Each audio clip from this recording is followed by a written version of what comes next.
नमस्कार दोस्तों, कैसे हैं आप। रॉबर्ट कियोसाकी, जो कि एक बहुत ही famous book rich dad poor dad के ऑथर हैं, वो बताते हैं कि कैसे बचपन में उनके दो फादर्स थे। एक उनके रियल फादर, जिन्हें वो पुअर डैड का टाइटल देते हैं, और एक उनके मुंह बोले फादर, जो कि एक्चुअली उनके दोस्त के पिता हैं।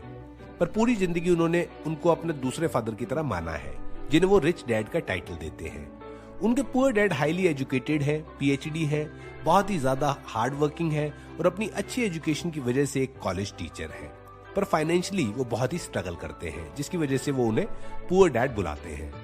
वहीं दूसरी ओर उनके दूसरे पिता सिर्फ 8th तक पढ़े होने के बावजूद जिस शहर में वो रहते हैं, वहां के अमीर बिजनेसमैन हैं। जब वो 9 साल के थे, मतलब जब वो 4th या 5th क्लास में थे, तो वो एक ऐसे स्कूल में पढ़ते थे जिसमें बहुत रिच फैमिलीज के बच्चे पढ़ते थे, जिन्हें उनके पेरेंट्स बड़ी बड़ी गाड़ियों में स्कूल छोड़ा करते थे। एक दिन उनके मन में एक सवाल आया, जिसका जवाब जानने के लिए पहले वो अपने रियल फादर मतलब पुअर डैड के पास पहुंचे। Dad, can you tell me how to get rich? अब उन्होंने ये सवाल अपने डैड से पूछ तो लिया, पर शायद उन्हें ये पता था कि उनके पास इसका जवाब नहीं है। पर फिर उनके पुअर डैड ने कुछ भी जवाब देने के लिए बोल दिया कि son, if you want answer to this question, use your head. अब जब उन्हें अपना दिमाग इस्तेमाल करने के लिए बोला गया, तो उन्होंने वही किया जितना एक उनकी उम्र का बच्चा सोच सकता था। उन्होंने अपने दोस्त माइक के साथ मिलकर अपने आस पड़ोस से खाली टूथपेस्ट की ट्यूब्स इकट्ठी की और उसे एक बड़े स्टील के बर्तन में डालकर गर्म करने लगे। जब वो ये सब कर रहे थे, तो उनके पुअर डैड घर आ गए, जो उन्हें ये करता देखकर हैरान हो गए और उन्होंने उनसे पूछा कि वो क्या कर रहे हैं। तब उन्होंने जवाब दिया कि वो टूथपेस्ट की खाली लीड मेटल्स की ट्यूब को पिघलाकर मनी कॉइन्स बनाएंगे, जिससे वो बहुत अमीर हो जाएंगे। ये जानकर उनके पुअर डैड ने उन्हें कहा कि जो वो कर रहे हैं वो इलीगल है, इस तरह से कोई इंसान अमीर नहीं बन सकता। पर वो उनके इस पैशन से, कि वो कितनी उत्सुकता से इस सवाल का जवाब ढूंढना चाहते हैं, बहुत खुश हैं। और उन्होंने कहा कि जिस दिन तुमने मुझसे ये सवाल पूछा था, मैं उसका सही आंसर नहीं दे पाया था, क्योंकि एक्चुअली मेरे पास इसका सही जवाब नहीं है। मैं पूरी जिंदगी एक स्कूल टीचर रहा, जिसका सारा फोकस पूरी जिंदगी बस पढ़ाने पर रहा, और मैं कभी ये जान ही नहीं पाया कि बहुत सारा पैसा कैसे कमाते हैं और अमीर कैसे बनते हैं। पर क्योंकि तुम इतनी छोटी सी उम्र में इस सवाल का जवाब जानना चाहते हो, तो तुम सेम क्वेश्चन जो तुमने मुझसे पूछा था, वो माइक के फादर से पूछो। वो इस सवाल का जवाब बहुत अच्छे से जानते हैं, और इस सवाल का जवाब अच्छे से जानने के कारण ही वो इतने अमीर हैं। अब दोस्तों, माइक के फादर ही रॉबर्ट कियोसाकी के मुंह बोले फादर हैं, जिन्हें उन्होंने अपने रिच डैड का टाइटल दिया है, जिनके बारे में मैंने वीडियो की शुरुआत में भी बताया था। और दोस्तों, फिर अपने पुअर डैड से ये सब बातें होने के बाद वो अपने रिच डैड के पास पहुंचते हैं और उनसे वही सेम क्वेश्चन पूछते हैं। और तब 9 साल की उम्र में पूछे गए उस सवाल से उनके लाइफ लॉन्ग फाइनेंशियल एजुकेशन का सिलसिला शुरू हुआ, जिसमें उनके रिच डैड ने उन्हें उनकी 39 साल की उम्र तक पहुंचने तक लाइफ की डिफरेंट स्टेजेस पे कुछ बहुत ही इंपॉर्टेंट लेसन्स बताए, जो अमीर बनने और फिर हमेशा के लिए अमीर बने रहने के लिए बहुत जरूरी थे। और दोस्तों, ऑथर रॉबर्ट कियोसाकी अपने book rich dad poor dad में अपने 30 साल के जीवन में अपने रिच डैड से सीखे वही 6 इंपॉर्टेंट लेसन्स बताते हैं, जो किसी भी इंसान को, फिर वो चाहे पढ़ा लिखा हो या ना, अमीर बना सकता है। वो अपनी इस बुक में अपने पुअर डैड की वो कमियां भी बताते हैं, जिसने उन्हें पूरी जिंदगी गरीब बनाए रखा। तो दोस्तों, बाकी के इस वीडियो में आइए जानते हैं वो 6 important lessons. Lesson 1, the rich don't work for money, money work for them. Rich dad बताते हैं कि कैसे एक विशियस सर्कल कई दशकों से चला आ रहा है, जिसे ऑथर रैट रेस कहते हैं, जिसका ज्यादातर लोग हिस्सा हैं।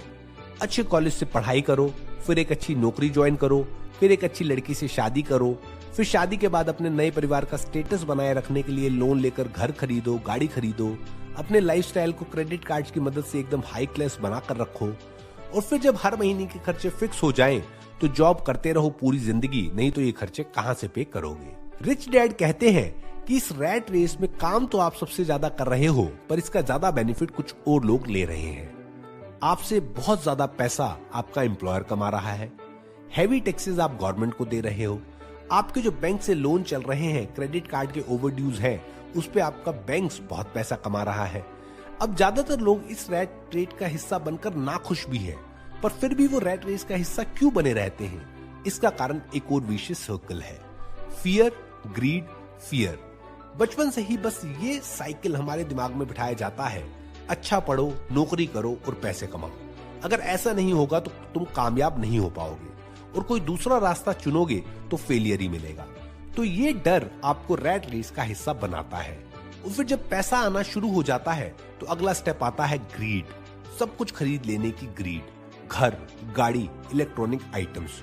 और अब जब चीजें खरीदने की आदत हो जाती है तो इस सर्कल से निकलना बहुत मुश्किल हो जाता है, क्योंकि ये डर लगता है कि अगर पैसे नहीं होंगे तो बिल्स कैसे पे करेंगे, कुछ चीज खरीदनी है तो कैसे खरीदोगे। और यही डर आपको रैट रेस का हिस्सा बनाए रखता है। इस साइकिल में रहकर, इस विशियस सर्कल में रहकर ये तो पक्का है कि आप कभी गरीब नहीं होगे, पर यह भी गारंटेड है कि आप कभी बहुत ज्यादा अमीर नहीं बन पाओगे, वेल्दी नहीं बन पाओगे, क्वालिटी ऑफ लाइफ नहीं होगी। अपनी रिटायरमेंट तक सुबह से शाम यही गंदा रूटीन फॉलो करते रहोगे, ये गारंटेड है। तो रिच डैड फाइनली पहला लेसन बताते हैं कि एक बार आपको अपना डर खत्म करके, फियर खत्म करके इस रैट रेस से, इस विशियस सर्कल से बाहर निकलना होगा और ऐसा कुछ करना होगा जिसमें आप पैसे के लिए काम ना करें, पैसा आपके लिए काम करे। एक बिजनेस जहां पे आपकी प्रेजेंस की जरूरत ही नहीं है। एक बार के लिए पैसा लगा दिया, सिस्टम बना दिए, एम्प्लॉयज को ट्रेन कर दिया, फिर वो आपका लगाया हुआ पैसा आपको पैसा कमा के देगा। पैसा आपके लिए काम करेगा, आप पैसे के लिए नहीं। आपके बचे हुए टाइम को फर्दर ऐसे बिजनेस या एसेट क्रिएट करने में लगा सकते हैं जिसमें आपका पैसा आपके लिए और पैसा बनाए, बिना आपके एक्टिवली इन्वॉल्व हुए। Lesson 2, keeping money is more important than making it. Sushil Kumar, जिसने 2011 में केबीसी में आफ्टर टैक्स 3.6 करोड़ की प्राइज मनी जीती थी, जब उनके बारे में कुछ सालों बाद 2015 में पता किया गया तो पता चला कि वो आज भी जॉबलेस है। उनको मिली हुई सारी प्राइज मनी खत्म हो चुकी है और बहुत ही ज्यादा निराशाजनक सिचुएशन में है। क्या था इसका कारण? इसका कारण था फाइनेंशियल इलिटरेसी। इतना पैसा मिलने के बाद भी वो उसको मेंटेन नहीं कर पाए, ग्रो नहीं कर पाए। इसलिए रिच डैड का कहना है कि lesson number 2 is keeping money is more important than making it. Sushil Kumar ही नहीं, अगर आप इंटरनेट पे थोड़ा सा सर्च करोगे तो आपको कई स्पोर्ट्समैन और सेलिब्रिटीज मिल जाएंगे जो एकदम बहुत सा पैसा आने के बाद बहुत अमीर हो गए, पर फिर कुछ सालों बाद बिल्कुल कंगाल। और इसका मेन कारण रहा फाइनेंशियल इलिटरेसी। उनमें पैसा मेंटेन और ग्रो कर पाने की स्किल नहीं थी। Rich dad wide spread financial illiteracy का एक बहुत ही बेहतरीन एग्जाम्पल देते हैं। क्या आपको पता है सुशील कुमार ने अपनी आफ्टर टैक्स प्राइज मनी का एक मेजर कंपोनेंट कहां खत्म किया? उन्होंने अपनी जॉइंट फैमिली के लिए एक 3 मंजिला घर बनाया। रिच डैड कहते हैं कि किसी एक कंट्री में नहीं, पूरे वर्ल्ड में घर को एक एसेट माना जाता है, जबकि रिच डैड के हिसाब से घर एक एसेट नहीं बल्कि लायबिलिटी है। एसेट तो वो होता है जो आपके पैसे से आपको और पैसा बना के दे, जबकि घर के केस में तो आपको लोन चुकाना पड़ता है, आपकी जेब में कुछ आता नहीं बल्कि जाता है। रिच डैड सिर्फ उन चीजों को एसेट बताते हैं जो घर बैठे आपको पैसा कमा कर दे।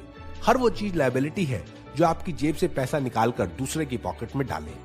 रिच डैड का ये बिल्कुल मानना नहीं है कि आपको घर, गाड़ी, गैजेट्स नहीं खरीदने चाहिए, बिल्कुल खरीदने चाहिए, पर कुछ एक ऐसे एसेट्स बनाकर जिनसे आने वाला पैसा आप इन चीजों को खरीदने में लगा सके। रिच डैड कहते हैं कि फाइनेंशियल लिटरेसी का सबसे बड़ा कारण है उसका स्कूल कॉलेज में ना पढ़ाया जाना। स्कूल कॉलेज में तो बस आपको जॉब लेना कैसे है ये सिखाया जाता है, और जॉब से बस बिल्स पे करने के लिए पैसा कमाया जा सकता है। पैसे को ग्रो कैसे करना है, वेल्दी कैसे बनना है, वो आप जान सकते हैं अच्छे से financial education Pakke. Lesson 3, get in your business along with your job. एक बार रे क्रोक, जो कि मैकडॉनल्ड्स के फाउंडर हैं, वो एक एमबीए क्लास के साथ इंटरेक्ट कर रहे थे। तो उन्होंने उस एमबीए क्लास से पूछा कि क्या आप में से कोई बताएगा कि व्हाट बिजनेस आई एम इन।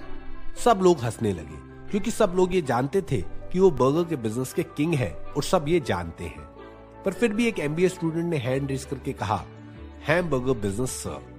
तो रे क्रोक ने जवाब दिया, मुझे पता था कि आप लोग यही कहेंगे, पर मैं हैमबर्गर के बिजनेस में नहीं हूं, मैं हूं रियल एस्टेट के बिजनेस में।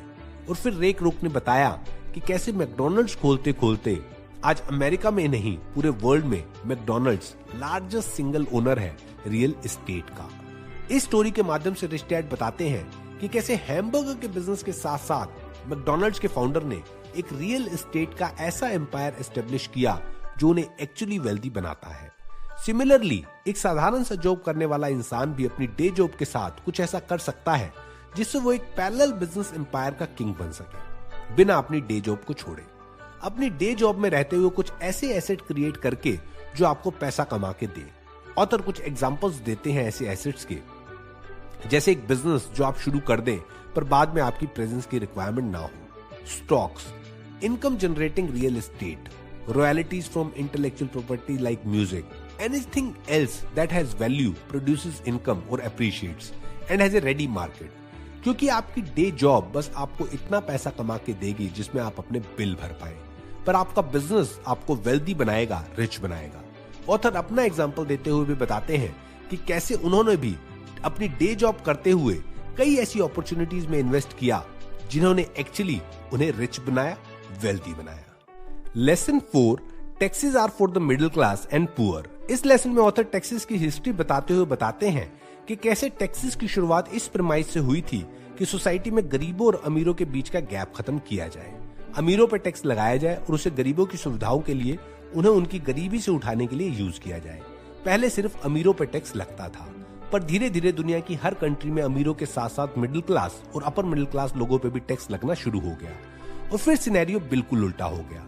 आज रिच इंसान अपने दिमाग का इस्तेमाल करके टैक्सेस देने से बच जाते हैं और गवर्नमेंट के रेवेन्यू में जो ज्यादा से ज्यादा टैक्स कंट्रीब्यूट करते हैं वो है मिडिल और अपर मिडिल क्लास लोग। रिच मैन या बिजनेसमैन जिन्होंने कंपनियां बना ली हैं वो पहले कमाते हैं, फिर स्पेंड करते हैं और फिर अगर कुछ बच जाता है तो टैक्सेस भरते हैं। वही मिडिल क्लास और अपर मिडिल क्लास पहले कमाते हैं, फिर साथ के साथ उस पर टैक्स भरते हैं और फिर जो बच जाता है उसे स्पेंड करते हैं। Lesson 5, the rich invent money. Bill Gates, Steve jobs, mark Zuckerberg और इंडिया की बात करें तो धीरू भाई अंबानी, फ्यूचर ग्रुप के फाउंडर किशोर बियानी, इन सब लोगों ने अपने रेवोल्यूशनरी आइडिया से एक्चुअली मनी को इन्वेंट किया। अपॉर्चुनिटी कोई और देखे उससे पहले उसे देखा और उस अपॉर्चुनिटी पे एक्शन लिया। Rich man uses their ideas to invent money. Lesson 6, rich learns at every point know how to sell their idea. Author कहते हैं कि अमेरिका में शायद लाखों लोग होंगे जो मैकडॉनल्ड्स में जो बर्गर बिकता है उससे कई ज्यादा अच्छा बर्गर बना लेते होंगे, पर एक ठीक ठाक सा टेस्ट वाला बर्गर कैसे एक बजट प्राइस में, एक ऐसे प्राइस में जो स्ट्रीट वेंडर के प्राइस से मैच कर सकता है, वो पूरे विश्व में बेचना, इसको कौन मैकडॉनल्ड्स के फाउंडर रे क्रोक से अच्छा जानता है। तो इस लास्ट लर्निंग में वो बताते हैं कि कैसे एक आइडिया का स्ट्रॉन्ग एग्जीक्यूशन तभी पॉसिबल है जब आप हरदम नई और प्रैक्टिकल चीजें सीखते रहते हैं। तो दोस्तों ये थे वो 6 लेसन्स जो बुक के ऑथर रॉबर्ट कियोसाकी ने अपने रिच डैड से 30 साल के पीरियड में सीखे। मैंने इन लेसन्स को बहुत ही ब्रीफ में आप लोगों के साथ शेयर किया है। मैं रिकमेंड करूंगा कि इन लेसन्स को और रॉबर्ट कियोसाकी के द्वारा बताए गए और से बहुत वैल्यूएबल लेसन्स को डिटेल में जानने के लिए ये बुक जरूर पढ़ें। लिंक डिस्क्रिप्शन में दिया है, आज ही खरीदें। इस वीडियो को अभी अपने व्हाट्सएप ग्रुप में शेयर करें। ऑथर के हिसाब से फाइनेंशियल एजुकेशन एक ऐसी एजुकेशन है जो किसी भी स्कूल में नहीं पढ़ाई जाती, पर जिसका सब लोगों को पढ़ना बहुत जरूरी है।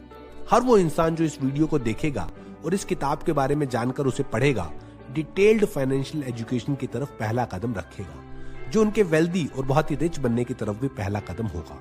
देश की तरक्की के लिए बहुत जरूरी है। वीडियो को अपने सभी व्हाट्सएप ग्रुप में जरूर शेयर करें।